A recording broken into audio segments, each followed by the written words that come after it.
The Ferrari F8 Tributo, one of my favorite Ferraris, and just look at it. I mean, the interior is amazing. So you get two screens, and you get an RPM meter in the middle.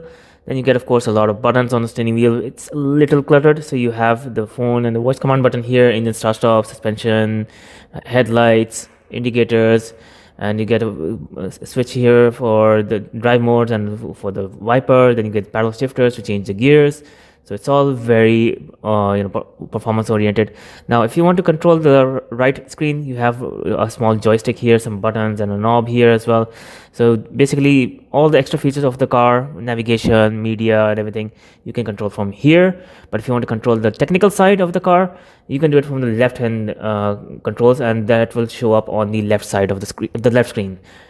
Now there's nothing much else in the interior, honestly, but what I can show you is that this is a two-tone interior with red and black color. Looks absolutely incredible. So this is a very new car. It's only been driven 72 kilometers, and just look at it. So it has the optional screen for the passenger. Of course, they can control multimedia, the climate, and they can actually see how fast the car is going. So all that, the current information can also show up here, which is bad if you're sitting with your mom. She's not going to let you drive fast in this car, honestly. So you get more climate controls here. You get a place for placing the key, reverse button, auto and launch control, hazard lights, and then you have these switches here for the mirrors. For the windows.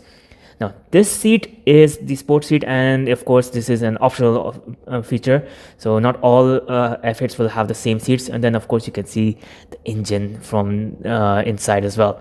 You get leather on the roof as well, so it is, you could say, a little luxurious. But again, this is a Ferrari supercar, so it's going to perform like a supercar. It's going to be as comfortable as a supercar, which is of course not a good thing. You get a nice sound speaker systems here. Pretty much you get everything that you need in a car that can go over 200 miles per hour.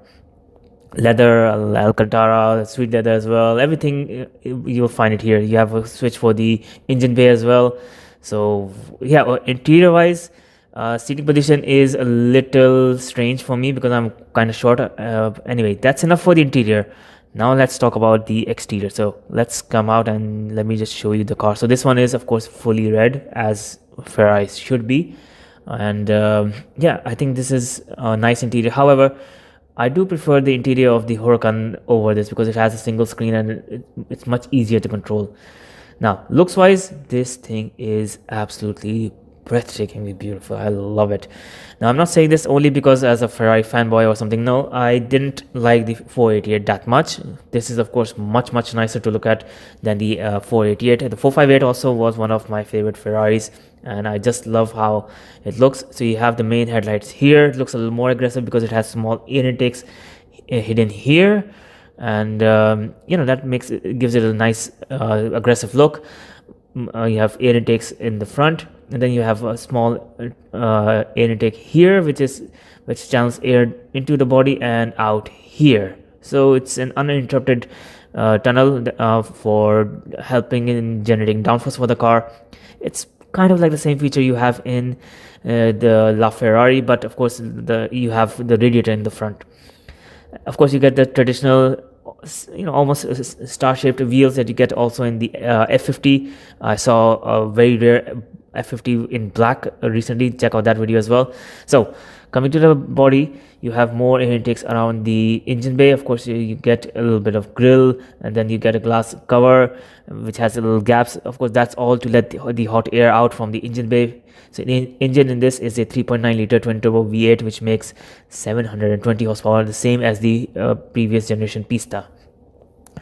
So the Pista was of course more track oriented, more performance version, and this is a little more comfortable, a little easier to drive and handle. Taillights are also nice, but the small smirking shaped grille here, that's the part I don't like. Now coming to the diffuser, it's again very simple. It's designed to let the air out from underneath the car, helps in making the car more aerodynamic. Top speed is around 340 kilometers per hour, a little over 200 miles per hour. 0 to 60 time would be close to 3 seconds. Now let me just show you another car here. This is fully black. It looks nice. Maybe you might like it over the red color. So the red is a little flashy, a little flamboyant, but of course it is iconic. So you can see the seats in this black car is a little different. It's a little more comfortable, but the feeling of that, racing seats, that's different. Again, you don't get the optional screen for the passenger, and some other options are a little different. The fabric on the inside is slightly different as well. So again, the price of a Ferrari can start from 1.5 million to 1.7 million dirhams, depending on how which options you go for your F8, whether you go for painted brake calipers or not, or all of those added features will of course add or decrease to your price. So let me know what you think about this car in the comments, and if you're interested in seeing videos of more interesting Ferraris like the Monza, the 812 Competizione, the F40, F50, LaFerrari, Enzo 288 GTO, do check them out as well. Just head on down to the video description for names and links, and for other cars you can find them on my channel.